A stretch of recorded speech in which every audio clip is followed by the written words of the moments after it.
Em nome do Pai, do Filho e do Espírito Santo. Amém. Meus irmãos e minhas irmãs, durante as 5 semanas da Quaresma, preparamos os nossos corações pela oração, penitência e caridade. Hoje aqui nos reunimos e vamos iniciar com toda a Igreja, com todos os cristãos católicos, a celebração anual da Páscoa do Senhor. Para realizar o mistério de sua morte e ressurreição, Cristo entrou em Jerusalém, sua cidade. Celebrando, pois, meus irmãos e minhas irmãs, com fé e piedade, a memória desta solene entrada, sigamos os passos do nosso Salvador, para que, associados pela graça à sua cruz, participemos também de sua ressurreição e de sua vida.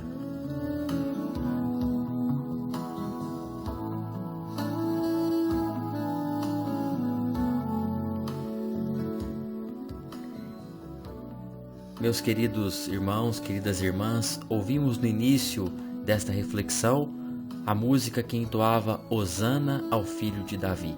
Daqui a pouquinho nós vamos ouvir também no Evangelho que esta era uma aclamação, que as pessoas gritavam, se exaltavam para poder acolher a Jesus Cristo em Jerusalém, na sua solene entrada. Eu convido você a tomar nas suas mãos o seu ramo. Se você não o tem, alguma planta, algo que te lembre o verde da esperança, algo que te lembre o ramo que você costuma levar nas procissões de Domingo de Ramos, na sua comunidade, na sua paróquia. Se você não tem nada aí, não tem problema. Eu te convido a apresentar o seu coração como um ramo verde de esperança. Nós vamos pedir que Deus abençoe este ramo, esta planta, isso que você apresenta como sendo o seu objeto nas suas mãos para poder aclamar a Deus. Deus eterno e todo-poderoso, abençoai estes ramos, para que, seguindo com alegria o Cristo, nosso Rei, cheguemos por ele à eterna Jerusalém. Por Cristo nosso Senhor.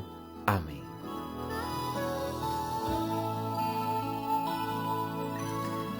O Senhor esteja convosco, Ele está no meio de nós. Proclamação do Evangelho de Jesus Cristo, segundo Mateus. Glória a vós, Senhor.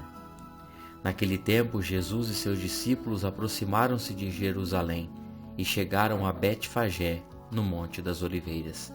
Então Jesus enviou 2 discípulos e lhes disse: Ide até o povoado que está ali na frente, e logo encontrareis uma jumentinha amarrada e com ela um jumentinho. Desamarrai-a e trazei-os a mim. Se alguém vos disser alguma coisa, dirás: o Senhor precisa deles, mas logo os devolverá. Isso aconteceu para se cumprir o que foi dito pelo profeta: Dizei à filha de Sião: eis que o teu rei vem a ti, manso e montado num jumento e numa jumentinha, num potro. Então os discípulos fizeram como Jesus lhes havia mandado. Trouxeram a jumenta e o jumentinho e puseram sobre eles suas vestes, e Jesus montou. A numerosa multidão estendeu suas vestes pelo caminho, enquanto outros cortavam ramos das árvores e espalhavam pelo caminho. As multidões que iam na frente de Jesus e o seguiam gritavam: Hosana ao Filho de Davi, bendito o que vem em nome do Senhor, Hosana no mais alto dos céus.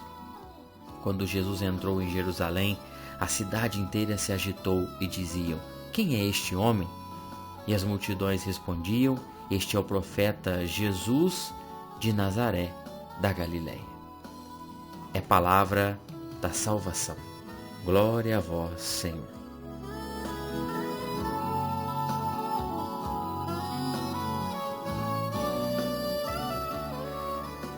Ouvimos o Evangelho de São Mateus, capítulo 21, dos versículos de 1 a 11, que nos narra essa entrada de Jesus em Jerusalém. O que celebramos essencialmente no dia de hoje, a entrada de Jesus em Jerusalém para sofrer a paixão. Por isso, hoje não se chama apenas Domingo de Ramos. Nós trazemos no Missal Romano, sabe aquele livro que fica em cima do altar que o padre usa? Nos folhetos também está escrito Domingo de Ramos e da Paixão do Senhor, para significar exatamente essa unidade que há entre as duas grandes passagens da vida de Jesus. Jesus entrando em Jerusalém, meus irmãos, minhas irmãs, significa o cume, o ápice da sua caminhada. Durante toda a sua vida terrena, Jesus Cristo anunciava aos seus discípulos e àqueles que conviviam com ele que era preciso que ele fosse a Jerusalém. Era preciso que ele fosse a essa cidade importante da sua região, da Terra Santa, para poder cumprir o desígnio de Deus e sofrer a paixão. A sua entrada é solene, é bem acompanhada, é triunfal. Mas como é o triunfo de Jesus? O triunfo de Jesus é diferente do triunfo de tantos líderes políticos e religiosos de sua época. Antigamente, na época de Jesus, quando alguém importante ia para outra cidade, essa pessoa estava geralmente montada em um cavalo branco, alto, todo imponente. Era acolhido pela elite daquela cidade, pelas lideranças, eram estendidos estandartes, bandeiras, trombetas, tudo isso para acolher essa pessoa tão relevante, tão importante que visitava a cidade. Mas Jesus usa a lógica do rebaixamento. E aqui que está, meu irmão, minha irmã, o mais bonito na vida de Jesus. Jesus escolhe o caminho da humanidade, o caminho do rebaixamento. Ao invés do cavalo branco imponente, monta um jumentinho. Ao invés de ser acolhido pelos poderosos, é acolhido pelos pobres. Ao invés de ser aclamado com bandeiras e trombetas, é aclamado com ramos verdes, vestes, mantos e grandes gritos que saem da boca dos pobres, dos menos favorecidos.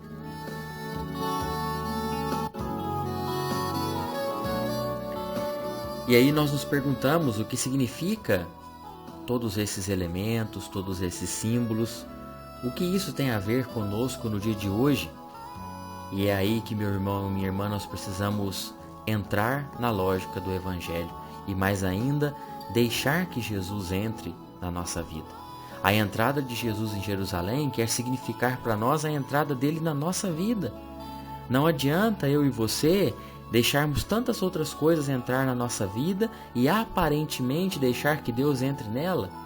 É preciso que nós deixemos que Deus de verdade, de fato, entre na nossa vida. Ele é o Rei e Ele quer ser aclamado hoje com o nosso coração. Por isso os nossos ramos verdes representam isso, representam a esperança que portamos nas mãos. A nossa vida dedicada, a nossa vida feita à oração nessa semana, quer dizer isso para cada um de nós. Senhor, eu te deixo, eu te permito, não que o Senhor precise de minha permissão, mas o Senhor quer precisar da minha permissão, pode entrar. A casa do meu coração é tua casa, a minha vida é a tua Jerusalém hoje. Quantas pessoas estão tão distantes disso, meu irmão, minha irmã? Quantas pessoas estão deixando outros senhores, outros messias entrar na sua vida, entrar na sua casa. Por isso deixe que a celebração de hoje, mesmo que você esteja participando à distância, de modo virtual, rezando aí na sua casa, mas deixe que Deus, deixe que Jesus, grande, manso, humilde, entre no teu coração, faça do teu coração a Jerusalém que hoje o Senhor quer entrar.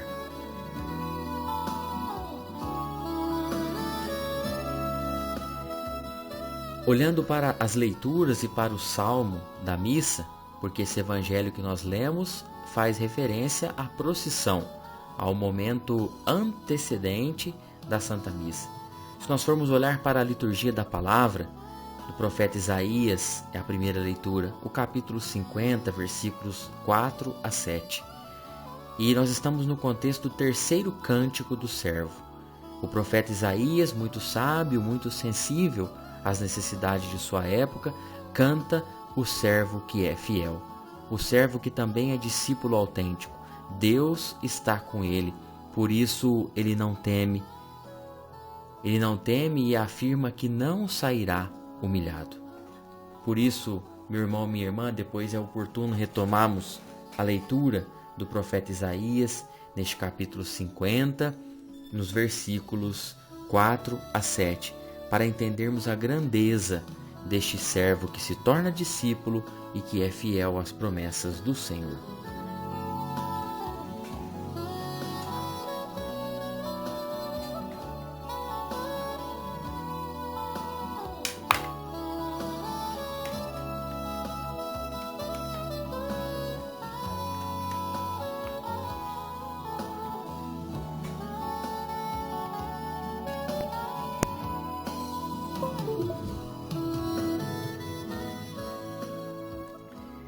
E nós, continuando a nossa reflexão, olhamos para o Salmo número 21, 22, que é proclamado, cantado belíssimamente na nossa liturgia no dia de hoje.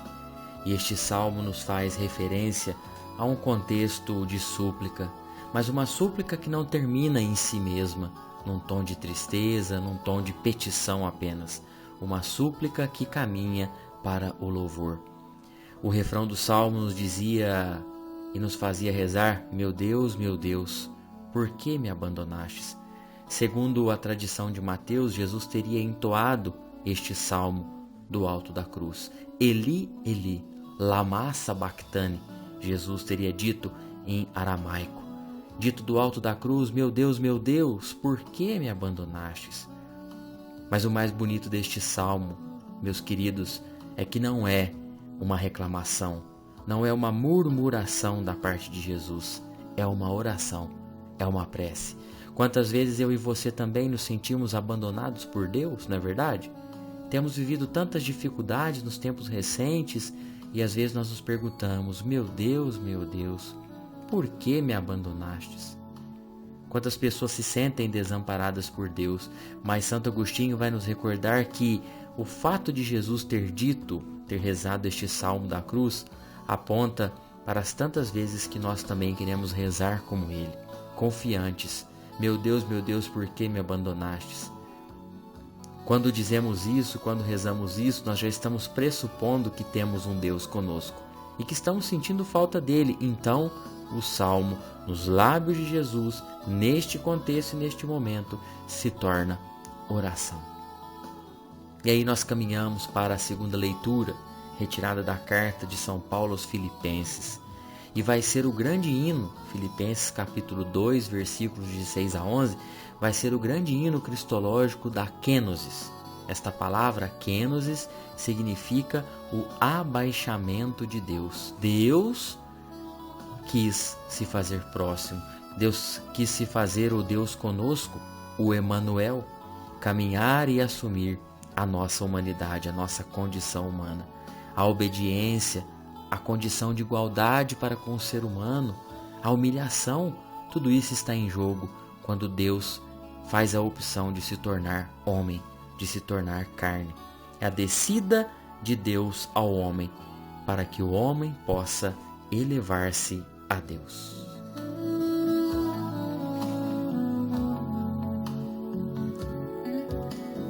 E por fim chegamos à grande narrativa do Evangelho.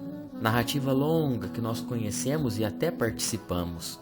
Tem a parte do povo, a parte do padre, a parte dos leitores, enfim. É uma grande narrativa, belíssima. E neste ano A, que é o ano que a igreja se dedica à liturgia do evangelista Mateus, o Evangelho de Mateus, nós temos Jesus como vítima de um processo. Jesus é julgado e é condenado.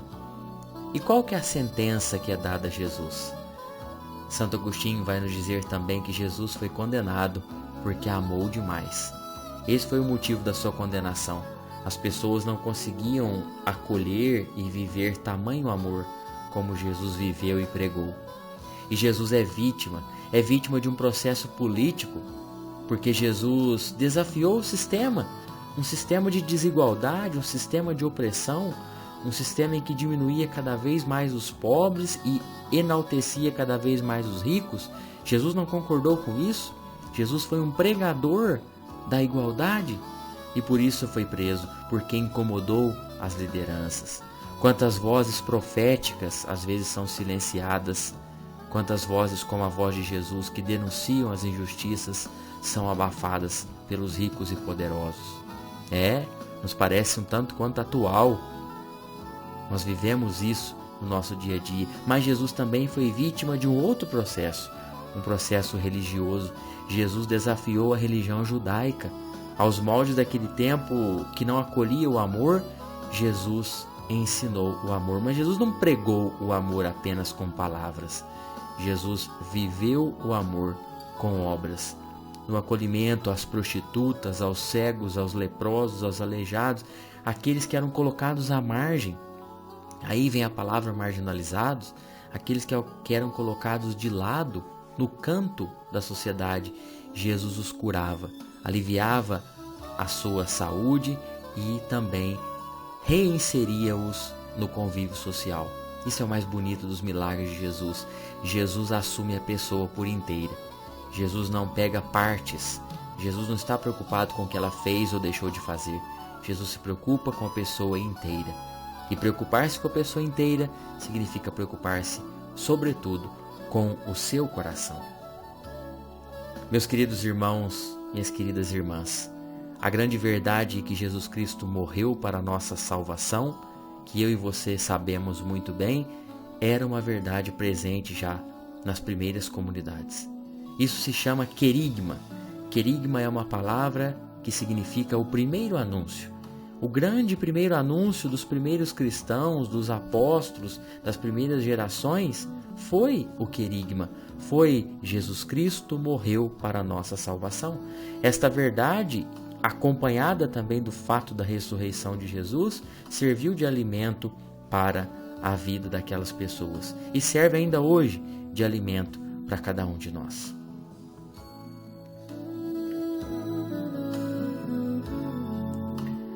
Porém, meus amigos, minhas amigas, nós percebemos que o Hosana, que foi gritado na entrada de Jesus em Jerusalém, se tornou crucifica-o.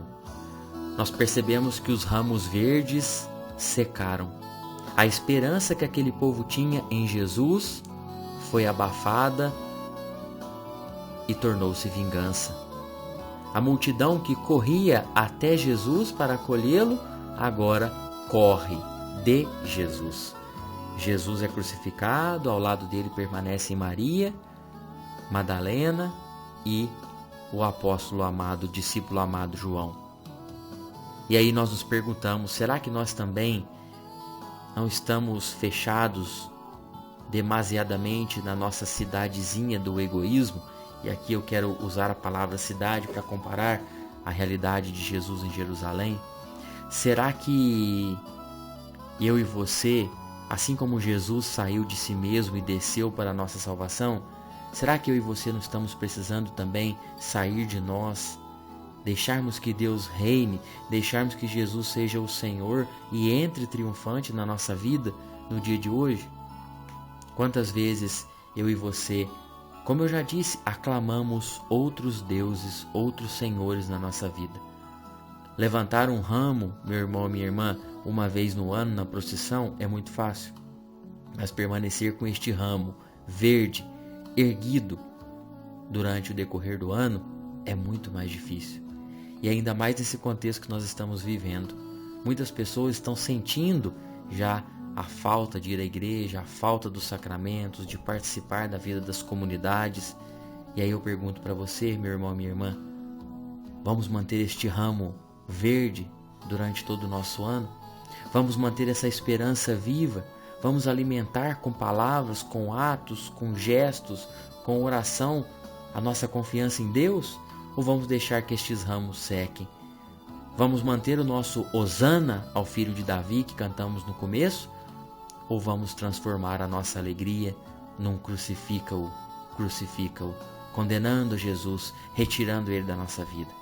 Queira Deus que eu e você estejamos bem longe desta realidade, de deixar que o nosso ramo se seque, de deixar que a nossa esperança se transforme em medo, em angústia, em negação de Deus. Não, eu e você nós somos pessoas de fé e por isso nós vamos alimentar a nossa fé. É isso que nós estamos fazendo agora, ouvindo, rezando, refletindo, lendo a liturgia da palavra, alimentando-nos da palavra de Deus e enchendo o nosso coração com a santa esperança.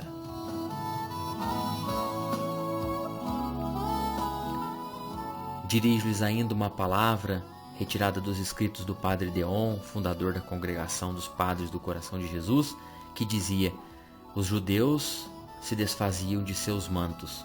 Nosso Senhor espera de nós um outro despreendimento. Deseja nos ver sem a frieza espiritual, sem o comodismo e sem a permissividade, o tudo pode, mediante as coisas do mundo. Ele nos quer para Ele e para seu coração.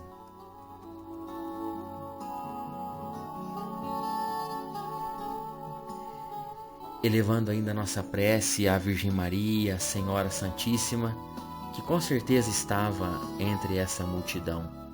Com certeza Maria também se alegrava, embora já sabendo muitas coisas que aconteceriam com seu filho, mas Maria ali estava. Nenhum evangelista nos conta isso, mas nós temos certeza, porque conhecemos Maria, sabemos que ela não abandonou Jesus, em que ela sempre esteve por ali, junto com seu filho. Peçamos que a Virgem Maria nos abençoe e interceda por nós nesta Semana Santa. Maria, também chamada Mãe da Esperança, ajude que os nossos ramos que hoje erguemos, que a nossa esperança não se esvazie e não saia de nós. Peçamos que Maria nos ajude, nos conduza até mais perto do seu Filho Jesus e faça com que eu e você o aclamemos como o Senhor da nossa vida e da nossa história.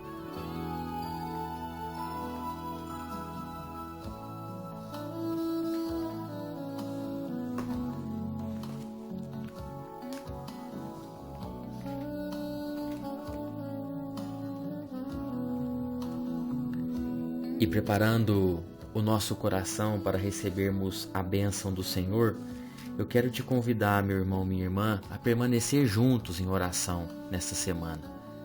Não deixe que o seu coração se desvie pelo medo, pela incerteza, pelo fato de você não estar podendo participar das celebrações.